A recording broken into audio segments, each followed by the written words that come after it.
코카콜라는 올해 우리 입장에선 남다를 수밖에 없는 그런 신기한 한정판 음료를 내놨습니다. 바로 K-웨이브 에디션, 즉 한류 에디션이죠. K-웨이브 에디션의 맛 명칭도 재밌습니다. 바로 상큼한 최애 맛. 최애는 가장 사랑함이라는 의미를 가진 단어로 이 단어가 K-팝에서 자주 사용되면서 가장 애정하는 멤버라는 의미로 사용되고 있습니다. 뭐 신조어라고 생각하실 수 있지만 사실 조선시대에도 쓰인 기록이 있는 오래된 단어입니다. 게다가 이 음료는 우리나라에만 출시된 게 아니라 미국, 프랑스, 스페인, 싱가폴, 일본 등 전 세계 36개국에서 동시 출시됐습니다. 아래는 일본과 미국에서 판매되는 K-웨이브 에디션입니다.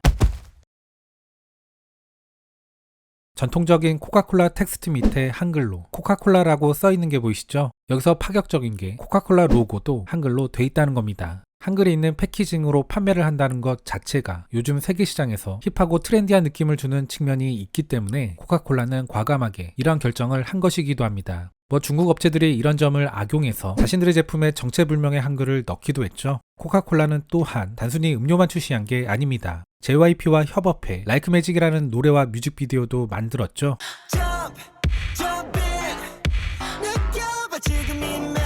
이 뮤직비디오가 상당히 신기한 게 QR코드를 통해 특정 사이트에 들어가서 자신만의 뮤직비디오를 만들고 공유할 수 있게 되어 있습니다. 여기에 의류 브랜드와 협력해 옷도 만들고 상당히 적극적으로 이 제품을 마케팅했습니다. 오늘은 이러한 코카콜라의 K-웨이브 에디션 탄생 비화를 다룬 마케팅 전문 매체 더 드럼의 기사를 가져와 봤습니다. 그 제목은 코카콜라의 한국문화 맛 탄산음료 K-웨이브의 탄생 비하인드 스토리. 그런데 코카콜라는 이런 마케팅을 왜 하게 된 걸까요? 이에 대해선 말미에 짧게 짚고 클립을 마무리하도록 하겠습니다.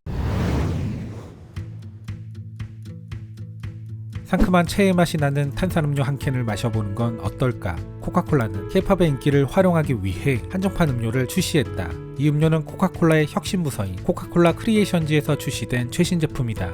이 부서는 문화적 트렌드를 활용한 컨셉트 맛을 개발하기 위해 설립되었다. 코카콜라 크리에이션즈는 2022년 설립된 이후 우주풍미 에디션인 스타라이트, 픽셀에서 영감을 받은 음료인 코카콜라 바이트, 그리고 최근엔 해피티어스를 출시했다. 이 음료들은 약 80에서 85%가 코카콜라 고유의 맛이며 여기에 컨셉에서 영감을 받은 추가적인 맛이 조금 더해져 있다.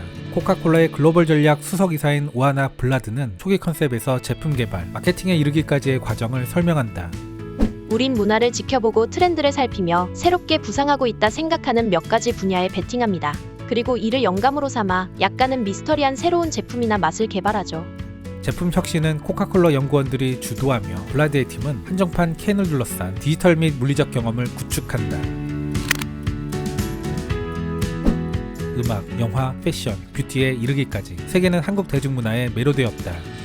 우리는 K-문화가 음식에서 패션, 엔터테인먼트에 이르기까지 전 세계적으로 일으킨 현상에 감명을 받았고 존경을 표합니다.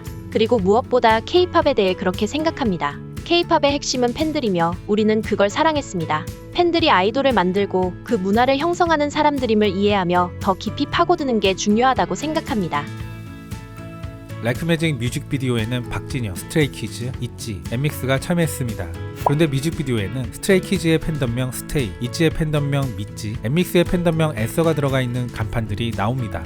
스테이 국밥, 미찌 김밥, 앤서 오락실, 뭐 이렇게 말이죠. 기사에서도 알 수 있듯이 코카콜라가 주목한 것은 팬덤 기반의 K-팝 문화이고 이것이 뮤직비디오에도 반영되어 있는 겁니다. 그전에 상당수의 K-팝 팬들이 고등학생이나 20대 초반의 사람들이라고 말한다. 이는 코카콜라가 크리에이션즈 플랫폼을 통해 도달하고자 하는 인구 통계와 정확히 일치한다. 블라드는 코카콜라가 한국에 일찍 진출했기 때문에 이 현상을 진정으로 이해할 수 있는 유리의 위치에 있다고 말한다. 코카콜라 연구자들은 이 프로젝트의 첫날부터 참여했다. 그들은 컨셉트에 몰입하고 영감을 얻기 위해 많은 시간을 보냈습니다.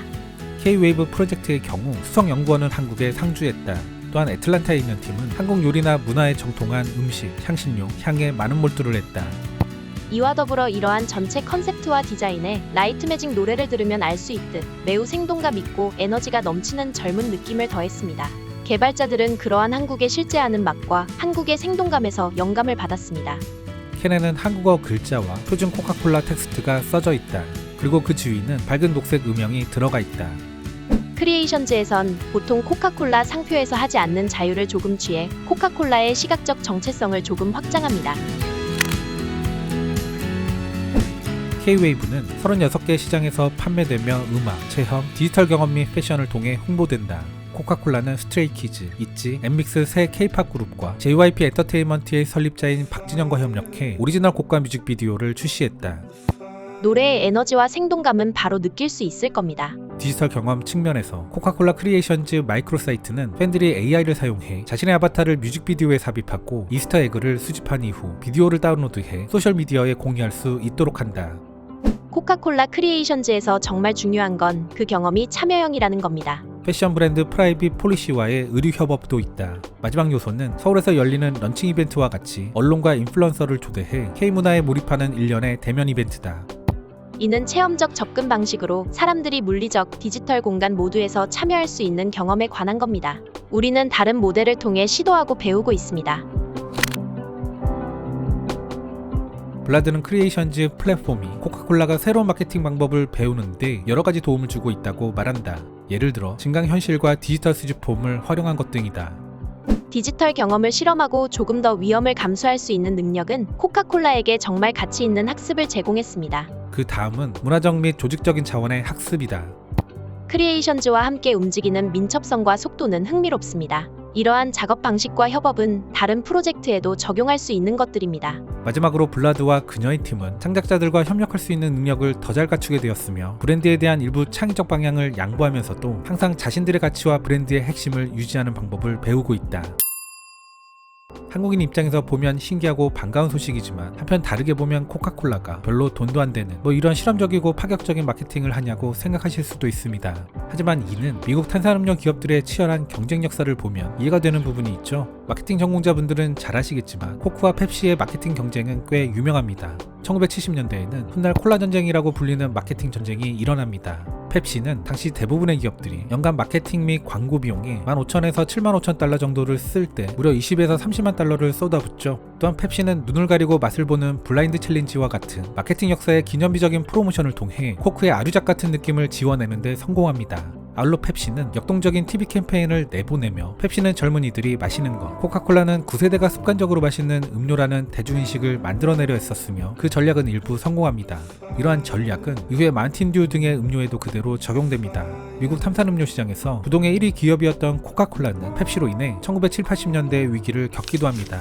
코카콜라의 DNA에는 이런 안주했던 현실에서 얻었던 위기의 사건이 새겨져 있습니다. 결국 펩시의 도전에 대한 응전으로 코카콜라는 변화했고 더 발전하게 됩니다. 코카콜라에게 쓴맛을 안겨줬던 9세대적이고 트렌드에 뒤처진다는 이미지, K-웨이브 에디션과 같은 기존엔 본 적 없는 트렌디한 마케팅은 그런 이미지가 다시 씌어지는 것을 방지하는 면도 있을 겁니다.